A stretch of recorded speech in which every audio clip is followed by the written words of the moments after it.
de entender que teve depressão. E eu acho muito interessante porque algumas pessoas que são leigas do assunto, que não entendem que a depressão é uma doença, né? Jesus, ele tem poder, irmãos, de curar qualquer enfermidade, seja ela na carne, nos ossos, no sangue, na mente.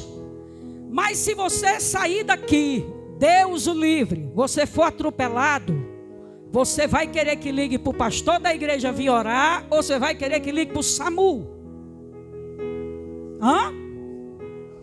Você liga para o SAMU e depois liga para o pastor para orar, não é assim? Né? Por quê, irmãos? Porque enquanto nós estivermos neste plano, Deus deixou os homens para fazer algumas coisas. E aquilo que o homem pode fazer, Deus não vai fazer. Eu passei 2 meses estagiando no hospital regional ali em Limoeiro do Norte. E quando a gente entrava na UTI e via algumas pessoas já desenganadas, que eu escutei algumas vezes os médicos dizer assim para os familiares: olha, você tem fé? Aí algum familiar dizia: tenho, pois daqui para frente só Deus. Entendeu? Há coisas que só Deus vai fazer, mas há coisas que Deus deixou para os homens fazer. É por isso que quando Jesus, ele estava pregando uma certa feita, disseram assim: o Senhor entra e fala com pecadores e anda com pecadores. Aí Jesus disse assim: quem precisa de médicos são os doentes. Você está entendendo? Então Jesus, mesmo ele usando aquele texto para falar que ele tinha vindo, era para quem tinha pecado, porque Jesus não veio para santo, Jesus veio para pecador. Mesmo ele dizendo, ele quis dizer que quem precisa de médico são os doentes. Então por que eu estou falando isso? Para você não se escandalizar e você não sair daqui de hoje, nunca mais na sua vida você abrir a sua boca e dizer: depressão é coisa do diabo. Porque não é. Depressão é uma doença emocional que pode afetar qualquer um de nós que está aqui nessa noite, por mais crente que seja. Elias, eu vou contar um pouquinho da trajetória desse homem. Elias foi levantado profeta em Israel no tempo do rei Acabe. O rei Acabe era um rei desobediente, um rei que desobedeceu à vontade de Deus. Acabe se casa com Jezabel, que era uma mulher idólatra. E Deus já tinha dito ao povo dele lá atrás, desde quando tirou do Egito, para eles não se envolverem, não se casarem com pessoas que não fossem do povo deles, a não ser que se convertesse. Mas Jezabel adorava a Baal, adorava a Aserá e muitos outros deuses. E ela começou a induzir não só Acabe a adorar esses deuses, como uma boa parte do povo de Israel. Elias fica indignado e lança uma profecia. Ele diz: segundo Deus de Israel, seja feito conforme a minha... Eu acho tão interessante, pastor, porque Elias diz assim: conforme a minha palavra, que não choverá sobre a terra durante 3 anos. Irmãos, quem é um de nós aqui, por mais crente que seja, que tem coragem de chegar num canto e dizer segundo a minha palavra? Porque a nossa palavra, ela não tem poder nenhum. Jesus diz: tudo que disseres no meu nome será feito. Mas Elias tinha uma comunhão tão espetacular com Deus, que ele diz: segundo a minha palavra. E honrou, Deus honrou. 3 anos sem chuva, tudo começou a secar. Deus, para proteger ele, diz: vai para Serepta. Ele vai primeiro para o riacho de Queribe. Lá a Bíblia diz que Deus o alimenta, manda os corvos trazer carne, manda trazer pão, e fica ali até o riacho secar. quando o riacho seca, que é no capítulo 4 de 1 Reis, Deus vai dizer agora para Elias: vai para Sarepta, que lá tem uma viúva que vai lhe sustentar. Quando Elias chega na casa da viúva, ela está muito mais pobre do que ele.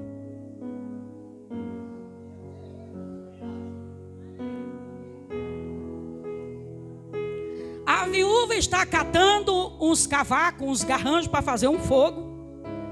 E Elias chega para ela e diz: me dê um pouco de água. Quando ela vai pegar a água, que já devia ser bem pouca, ele diz: aproveita e traz para mim um pedaço de bolo. Ela se vira para ele e diz: meu senhor, eu só tenho um restinho de farinha, um restinho de azeite. Eu estou preparando o último bolo para comer eu e o meu filho. Depois nós comeremos e depois nós morreremos, porque eu não tenho mais nada. Olha que comunhão esse homem tinha com Deus. Porque se fossem os profetas em Mocó da nossa geração, que Deus mandasse: vai para tal cidade que lá eu te sustento. Quando chegasse lá, se não tivesse uma igreja, que tivesse uma oferta gorda, que não tivesse um hotel para ficar hospedado, eita, que Deus não está nesse negócio. Não é assim que nós ia dizer? Eu ia ficar assustada. Vai lá que eu vou te sustentar. Chego lá, a pessoa está mais lisa do que eu. Eu disse: aí, Jesus, como é que vai ser? Mas Elias tinha uma comunhão tão grande com Deus que ele entendeu que Deus tinha levado ele naquele lugar para salvar a vida daquela mulher. A Bíblia diz que ele chega para ela e diz assim: olha, tu vai lá e faz primeiro para mim, depois tu traz, e aí depois não faltará azeite na botija e nem farinha na panela. Fé, irmão. É interessante que a mulher diz assim: segundo a sua palavra, olha de novo a palavra de Elias tendo poder, eu vou fazer. A Bíblia diz que ela foi e fez, e enquanto não choveu, não se acabou farinha na panela e nem azeite na botija. Você está entendendo? Olha que comunhão esse homem tinha com Deus. Deus operava prodígios e maravilhas através de Elias, irmãos. Passa alguns dias, o menino da viúva adoece e morre. Ela vai para ele e diz assim: você está trazendo os meus pecados agora diante de mim? Matastes o meu filho? A Bíblia diz que Elias entra no quarto e ora pelo menino durante 7 vezes e se deita sobre o corpo, e o menino volta a viver. A gente olhando para um crente como Elias deve dizer assim: eita rapaz, que ele está pingando fogo, está pingando Espírito Santo, esse cabo aí está, não é assim? Tudo que ele abria a boca, Deus fazia. Não é assim? Aí ela chega para eles: bem vejo, agora que a abençoada vai dizer: bem vejo que Deus é na tua vida. Quando aumentou a farinha, o azeite, não deu para ver, né, irmão? Mas agora ressuscitou o menino, Deus é na tua vida. Aí Jezabel começa a perseguir ele, porque ele faz um desafio. Ele disse: é preciso que o povo decida se adorarás a Deus ou adorarás a Baal e a Será. Vamos para o monte lá, nós vamos fazer 2 altares. Vocês vão invocar o Deus de vocês e eu vou invocar o meu. Aquele que descer com fogo do céu será o Deus verdadeiro. A Bíblia diz que os 500 profetas de Baal faz um altar. E aí Elias diz: pode clamar. E eles clamavam, e eles rolavam pelo chão, e eles entravam em transe, e eles se cortavam e se debatiam, e Elias brincava. Elias: fala mais alto, vai ver, o Deus de vocês está dormindo. Ainda fazia pouco. E a Bíblia diz que eles passaram um dia todo e nada aconteceu. Aí Elias disse: agora é a minha vez. Restaura o altar, coloca a lenha. Aí Elias disse: rapaz, numa seca dessa, qualquer coisinha aqui, até um vento forte toca fogo, né? Vamos supor que ele tenha dito assim: fulano, vai ali buscar um jarrinho d'água para botar aqui nessa lenha, para ela ficar mais legal. Eu acho duas coisas extraordinárias, irmão, porque não tinha água quase em canto nenhum, estava tudo seco. Mas ele faz os moços